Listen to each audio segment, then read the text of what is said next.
Kanglei News ki numidangi pau mineng taibidwa punamakpu romai lambamna ikonona khurumjari. PLA gi second lieutenant HENTHOIBA gi mafamda EKAI khumnaba uttuna awaba phongdorakli.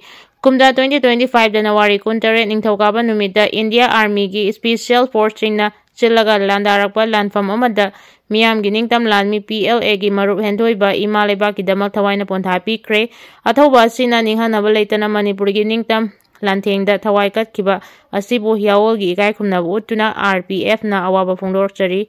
Loinana laikhidraba athoba asigi imung manung sagai natai marup mapangsingi awabadasu RPF amasung masigi lanmi PLA na saru yajari haina aina thingkraba lalholup asigi Assistant Secretary Publicity gi thawpuriba Bangkimna press chathadorpa cherol amana hairi. Cherol asina hai athoba marup HENTHOIBA gi kathopagi thaunabu masakangba oina mahakna laikhidraba matungda second lieutenant gi rank piduna EKAI khumnaba utli. Dukan famangani haina sel lauramba taru NRFM na warning tawkhre. Haukiba sahi 2024 gi April 12 da Imphal Municipal Council gi Commissioner na sijinaba order ama thoklaga temporary market da dukan famangani haiduna miyoi 19 dagi lupa lakh amaga lising kun lauthokpada chenaba IMC gi miyoi ani yauna miyoi 6 numit mangani gi manungda changjaraknaba warning tawkibaga loinana IMC da akhanaba minyang changlagani haina aina thingkraba lalholup ama oiriba NIFM na akanba wafam thamlakli.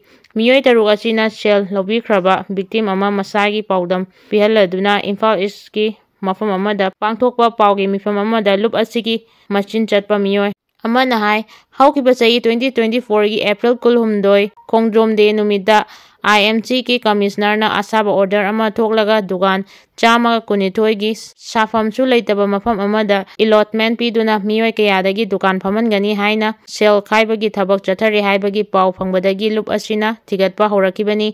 Maduda fanglakpa khudam changdam amadi langla langjin kyana maram oiraga IMC gi former commissioner amadi mayor yauna miyoi 6 na miyoi 19 dagi dukan famangani haina lupa lakh amaga lising kun gi senfam miyoi amamamdagi lokalambani.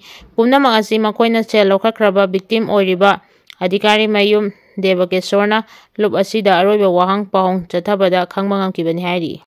PM amadi North East State singi CM sing unaduna narco terrorist emergency state ama North East ta maru oina India Myanmar border da lauthoknaba taksilagani COCOMI. Manipur da hojik thokliba chin Kuki narco terrorist aggression athuba matamda loisinaba Prime Minister amadi North East State singi Chief Minister sing unaduna narco terrorist emergency North East da maru oina India Myanmar border da lauthokpinaba taksilagani haina coordinating committee on Manipur integrity gi convener khuraijam athawna phongdokhre.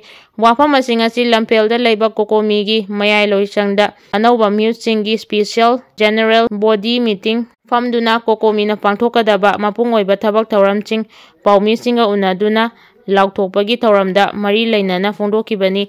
Khuraijam athawbana makhatana hai NRC gi agenda achi thabak yengsinaba honaragani sugi mayokta akanba khongjang changsinba hauragani athubada anti narcotic ki thabak paikhatpa hauba COCOMI gi social media sites amadi official website puthokhtuna miyamgi amadi media gi information source ohenba amadi information and public relation gi thabak paikhatnabasu honaragani.